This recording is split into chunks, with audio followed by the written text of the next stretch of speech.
नमस्कार दोस्तों, स्वागत है आपका मैथलिस्ट बाय आयुष में। मैं आपका दोस्त, आपका मेंटोर, आपका टीचर आयुष अग्रवाल स्वागत करता हूं आपका अपने YouTube चैनल में। आज मैं आपको सिखाऊंगा ट्रायंगल, त्रिभुज, बिल्कुल बेसिक, जो कि हर स्टूडेंट को पता होना चाहिए। पर आज की डेट में बहुत से स्टूडेंट्स को उसके बारे में नहीं पता होता, तो आप इस वीडियो को ध्यान से देखिएगा।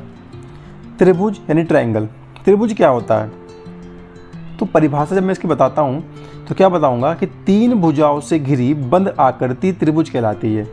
यानी कि जब तीन भुजाएं बंद होकर के एक आकृति बनाएं, उसे ही हम क्या बोलते हैं, उसे ही हम त्रिभुज कहते हैं। जैसे आप ये देख पा रहे हैं, तो इसमें क्या है, कोई भी गैप बीच में नहीं बचा हुआ है। तीनों भुजाओं ने बंद होकर के एक आकृति बनाई हुई है। त्रिभुज के तीनों कोनों का योग कितना होता है, 180 डिग्री होता है। यानी कि जब हम किसी ट्रायंगल के तीनों एंगल्स का मान जोड़ कर निकालते हैं तो वो 180 के बराबर होता है। अब बात त्रिभुज के प्रकार की। अब त्रिभुज कितने प्रकार का होता है, तो त्रिभुज जो है वो 6 प्रकार के होते हैं। कौन कौन से होते हैं मैं आपको बताता हूँ। पहला होता है कोनों के आधार पर, यानी पहला आप कोण के आधार पर निकालते हो। तो कोण के आधार पर 3 प्रकार के त्रिभुज होते हैं। पहला न्यून कोण त्रिभुज, दूसरा समकोण त्रिभुज और तीसरा अधिक कोण त्रिभुज। न्यून कोण त्रिभुज क्या होता है, तो जब कोण का जो मान हो वो 90 डिग्री से कम होता है तब न्यून कोण बनता है, ठीक है। और समकोण कब बनता है, जब कोण का जो मान हो वो 90 डिग्री के बराबर हो तो समकोण बनता है। और अधिक कोण कब बनता है, जब कोण का जो मान होगा वो 90 डिग्री से ज़्यादा होगा। जैसे ये आपका हो गया समकोण त्रिभुज, ठीक है। और ये आपका हो गया अधिक कोण त्रिभुज, यानी कि ट्रायंगल का मान 90 होगा, इसका मान ज़्यादा होगा 90 से।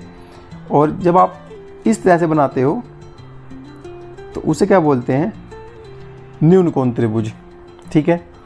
तो ये हो गया 3 प्रकार कोणों के आधार पर। अब हम बात करते हैं भुजाओं के आधार पर। तो भुजाओं के आधार पर भी त्रिभुज जो है 3 प्रकार के होते हैं। पहला समबाहु त्रिभुज, यानी जिस त्रिभुज की तीनों भुजाएं बराबर होती हैं उसे बोलते हैं समबाहु त्रिभुज। सम माने समान, बाहु माने भुजाएं। तो जिस त्रिभुज की सारी भुजाएं बराबर होंगी वो क्या कहलाएगा, समबाहु त्रिभुज।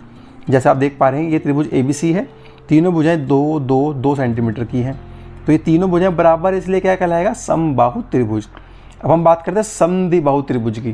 तो जिस त्रिभुज की कोई 2 भुजाएं बराबर होती हैं उसे समद्विबाहु त्रिभुज कहते हैं। जैसे आप देख पा रहे हैं ये समद्विबाहु त्रिभुज है। और विषमबाहु त्रिभुज, जिस त्रिभुज की सारी भुजाएं एक दूसरे से अलग होती हैं उसे हम विषमबाहु त्रिभुज कहते हैं, यानी सारी भुजाएं एक दूसरे से अलग होंगी। तो इसी तरह से बेसिक से मैथ सीखने के लिए आज ही फॉलो करें, आज ही सब्सक्राइब करें मैथलिस्ट बाय आयुष को और सीखते रहें मैथ आसान।